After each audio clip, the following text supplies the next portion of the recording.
This video was sponsored by KiwiCo. More about them at the end of the show.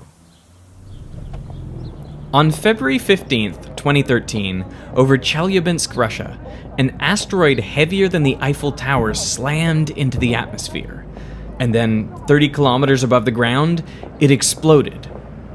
This violent event was brighter than the sun, but so high up that it was silent for a full 90 seconds after the blast, which only made the devastation worse. So you see all these videos of people, look at what was that? They see the smoke trail in the sky, and oh, that's amazing. And then, just when you think nothing's going to happen, the shock wave hits and it blows out the windows. 1,000 people got glass in their face, in their eyes, because they're looking through the windows. The shockwave damaged thousands of buildings and injured 1,500 people. What makes the Chelyabinsk incident kind of embarrassing is that the very same day, scientists had predicted that an asteroid would make a close flyby of Earth. And they were right. 16 hours after Chelyabinsk, a similar-sized asteroid, known as Duende, came within 27,000 kilometers of Earth's surface. That's closer than satellites in geosynchronous orbit. But while they correctly predicted this close approach, they completely missed the unrelated asteroid that exploded over Russia. And the truth is, this happens all the time. We're really not that good at detecting asteroids before they hit us. Since 1988, over 1,200 asteroids bigger than a meter have collided with the Earth. And of those, we detected only 5 before they hit, never with more than a day of warning. With all our technology and all the telescopes across the Earth, not to mention the ones in space, why do we struggle to detect dangerous asteroids before they strike? What are the chances that a big asteroid will hit, wiping out most, if not all, life on Earth? And if we saw one coming, what could we do about it?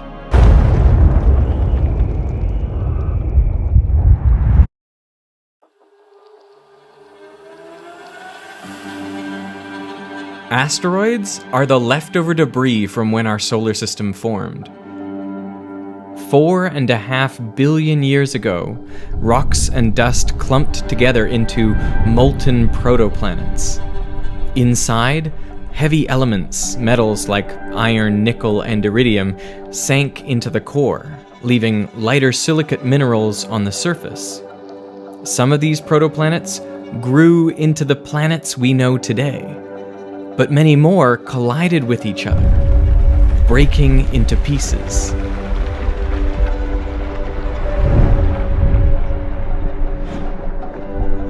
These pieces continued orbiting the sun and smashing into each other and breaking into even smaller fragments. These became the asteroids, which is why some of them are rocky, loose conglomerates of gravel-sized rocks called rubble piles, and others, from the cores of planetesimals, are mostly metal. So this is an iron meteorite, and essentially it's the piece of a core of a small planetary body, basically a small planet, that formed 4.5 billion years ago, differentiated, so the core material fell out, and then this thing was smashed apart by a collision with another asteroid. But it's the oldest thing you'll ever see. Most of the asteroids have stable orbits between Mars and Jupiter in the main asteroid belt, but some have made their way closer to Earth, and these are known as near-Earth objects. They are of greatest interest to us because of the threat they pose. In his last book, Stephen Hawking considered an asteroid impact to be the greatest threat to life on Earth. But finding asteroids is difficult for several reasons. Most are spotted by ground-based telescopes. So what you do is you take a sequence of pictures, 1, 2, 3, 1, 2, 3, 4, and you look for essentially a moving dot. And it's moving because it's orbiting around the sun, whereas the stuff far away, the stars and galaxies, are not. But you have to look carefully. Asteroids are not very big. They range from meters up to kilometers in size. And in the vast expanse of space, rocks like that just don't stand out. And even the small ones can be damaging. The Chelyabinsk meteor was only around 20 meters in diameter, roughly the width of 2 school buses. Plus, asteroids are rough and dark. They only reflect around 15% of the light that hits them. So our best chance to see them is when they're fully illuminated by the sun.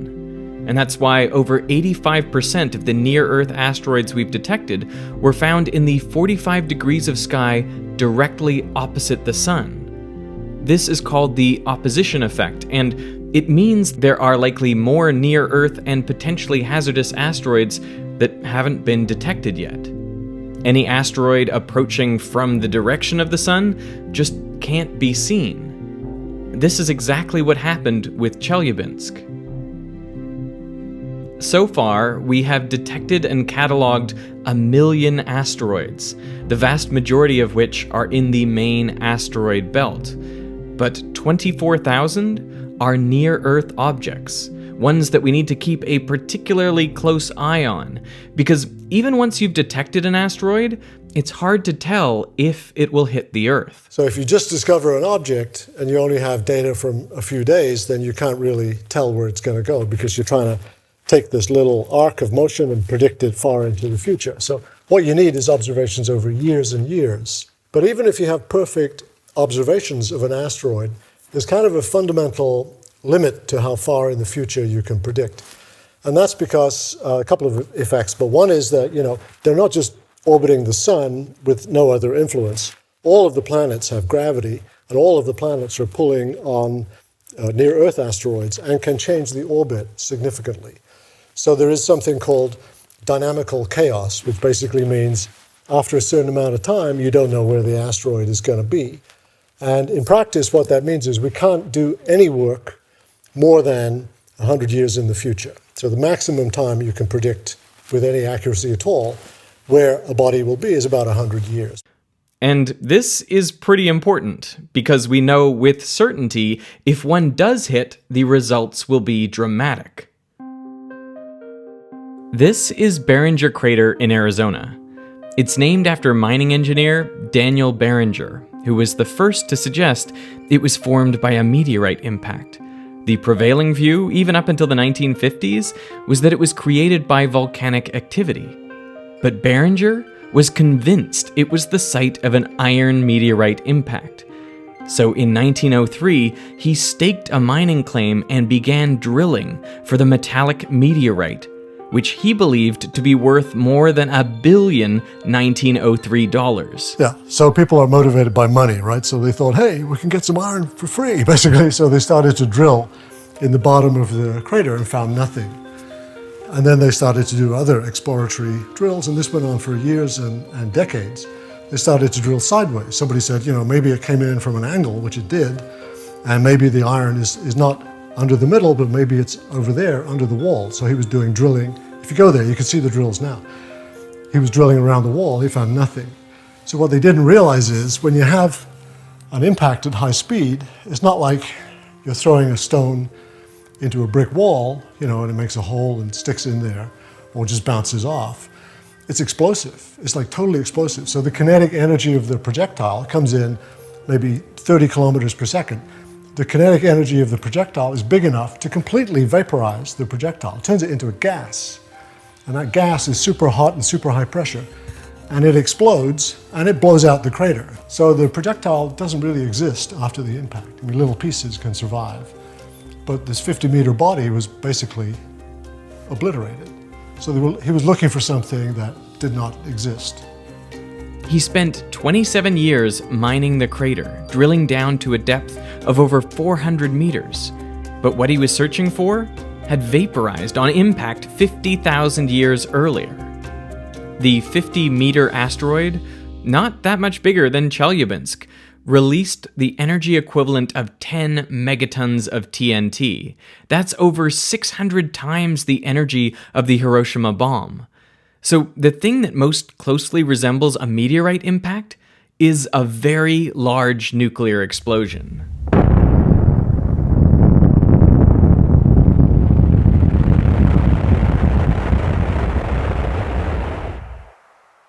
This is the actual size of the T-Rex skull.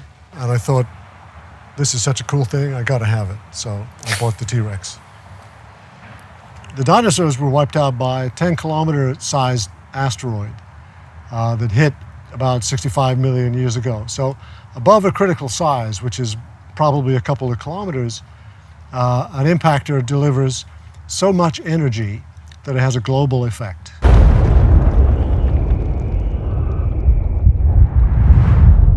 So essentially it launches a whole bunch of debris into suborbital trajectories. So the ejector goes around the Earth, falls back into the Earth, all over, even on the other side of the planet from where the impact occurred. And what that means is the whole sky lights up with wall-to-wall meteors. So you can imagine the sky turning from, a nice blue day like today into essentially a red hot glow, like being inside a toaster oven.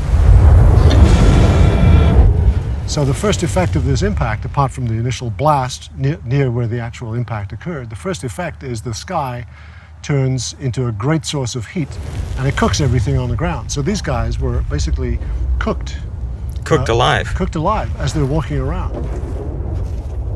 The only animals that had a chance were the ones living in tunnels under the ground or maybe in the water. And they were able to come back and take over without having to deal with the dinosaurs as a major obstacle. What are our chances that Earth gets hit by another 10-kilometer or bigger asteroid? In your lifetime, assume you live to be 100 years old, you have a 10-kilometer impactor like the KT extinction event every 100 million years or something like that. So the probability of getting it in 1 year is 1 in 100 million. So you have 1 in a million chance of dying from a 10-kilometer impactor. But because we know that there are no 10-kilometer impactors with a path that intersects the Earth for the next 100 years, your chance of dying from that is actually 0. So work done already has reduced that down, from 1 in a million to nothing. So the good news is there won't be another dinosaur-style extinction event in our lifetimes. But there are exponentially more asteroids of smaller sizes. For every 10-kilometer asteroid, there are roughly 1,000 1-kilometer asteroids, and they're still capable of doing a lot of damage. 1 or 2 kilometers is capable of causing local but massive damage. So that means, instead of wiping out the entire world, you would wipe out the equivalent of some European country, like France or Germany, to mention 2 of my favorites. So you would obliterate those countries with the impact of a 1 or 2 kilometer sized body. Do we know about all the 1 to 2 kilometer bodies that could hit us? We think that we know 90-something%, maybe 98% of those bodies have been identified, and we have their orbits, and we can make reasonable predictions for the next 10 years or something about where they'll be. And we seem to be okay at the moment. But, what about the ones that are just a little bit less than a kilometer? What about the ones that are 800 meters? That's still pretty savage if it hits. And this is possibly where the greatest threat of asteroids remains. A few hundred meters is large enough to obliterate a large city, but small enough that we haven't detected them all yet. We're missing a lot of 100-meter sized projectiles, and those guys are big enough to cause substantial damage on the Earth depending on where they hit. So it could destroy a city? Yeah, it would knock down the buildings in the city, it would cause citywide fire, and if it hit the ground, it would throw up ejecta that would come back down and rain on the ground. It would be high-speed ejecta that would obliterate a 100-kilometer zone around it. And this could happen tomorrow? Well, it could, yeah. If we saw a big one coming, what's our best bet for, could we do anything about it? What would we do about it? Is there anything we can do to actively... No, there's nothing we can do. I was on a committee that looked at that, like 10 years ago. Like, what could we do? One option would be to try to bomb it. It's the standard thing. We don't know how that would work out. Even when you got it there, and even if you could explode it on the surface or in the surface, it's not clear what you would do, because typically what happens is you blow up a body and the fragments move out, they expand out, but not very quickly, and then gravity pulls them back together again. So it would reform as a rubble pile if it was not already a rubble pile to begin with, which it probably would be because of past impacts. So blowing up a rubble pile is something that we don't really know about. Another idea is you could be all gentle and attach a rocket to the asteroid and just try to push it aside. Let's nudge it aside. Instead of trying to blow it up, let's just push it gently aside so that it deflects it and it doesn't hit the Earth. The trouble is, when you work out the numbers, none of the rockets that we have can push it around enough. You would have to keep the rockets attached to the surface, which we don't know how to do. Remember, it's a rotating body for centuries to have a significant effect on the motion of the asteroid. So forget bombs, forget attaching rockets. Ablating the surface, basically you boil the surface with a laser. We don't have any lasers powerful enough and probably can't make lasers powerful enough to do that from the Earth. We would have to take the lasers to the object, which is even more difficult. The idea that you could wrap an asteroid in cooking foil, aluminum cooking foil, is another nice one. That may be a good one, the best one, but it still doesn't really work because we don't know how to do that. We don't have a way to launch enough cooking foil to wrap up an asteroid and change its radiative properties, which would itself move the asteroid around. So the truth is, to be honest, we do not have a way now to deflect a kilometer-sized asteroid at all. That could destroy a country. Yeah, we just don't have a way. And 10 kilometers? 10 kilometers is absolutely 1,000 times more hopeless. So when we discussed this, we had all these grand ideas, we could do this, and none of them worked. We came down to the most basic idea, well, maybe if we could figure out where the asteroid is going to hit, like which city is it going to explode over, we can evacuate that city. And then we looked at the history of city evacuations, and we looked at cases, where, for example, you have like a week's warning where some hurricane system is going to come in and flood a city. And evacuation just doesn't work either. And the reason is very, very simple. Like going into a city, there are not that many freeways. If you have millions of people trying to get on a freeway, the first time a car breaks down, you block that freeway. So instantly you have millions of people trying to get out of the target zone, and they won't be able to because all of the roads will be instantly blocked. So again, even evacuation of a city is probably the most hopeful thing that we could try to do. Even that's really, really difficult because of the large numbers of people involved. What I think all reasonable people would conclude is, let's do the thing that we can do first. So let's look for them. Let's do the surveys. Let's build the telescopes. Let's put this telescope in space. That will be a major contribution to understanding the threat from the asteroids. And then, when we find a particular object that looks especially dangerous, then we can focus on it. We can focus everything we have on it, and we can begin to think seriously and with real motivation about ways to deflect it. Now, if you're concerned about the world ending in an asteroid impact, let me set your mind at ease. There are many other potential global catastrophes summarized in this map of doom made by my friend Dom over at Domain of Science. So if you want to see which of these horrible scenarios is likeliest to be our downfall, well, go check out the video on his channel. My oldest now knows how to do the sponsor message. Do you want to say it? This episode is sponsored by KiwiCo. Very good. KiwiCo creates awesome projects and toys to get kids making. They offer 8 subscription lines for kids of all ages, all the way down to newborns. And with the holidays right around the corner, KiwiCo is the perfect gift idea. As a parent, I know that lots of gifts get unwrapped and played with for a little while, but then kids lose interest. But a KiwiCo Crate subscription will keep kids engaged, learning, and making throughout the year. Now, I use their crates with my sons, and they are a lot of fun while also being educational. And I want my kids to see learning as a form of play, and KiwiCo really helps me do that. Plus, all the supplies you need come right in the box, so you never need to run out to the store. Now here I built a perpetual calendar, a reminder that each passing day brings the chance of an asteroid impact. For viewers of this video, KiwiCo is offering 50% off your first month of any crate. Just go to kiwico.com/Veritasium50 and I'll put that link down in the description. So I want to thank KiwiCo for sponsoring Veritasium, and I want to thank you for watching.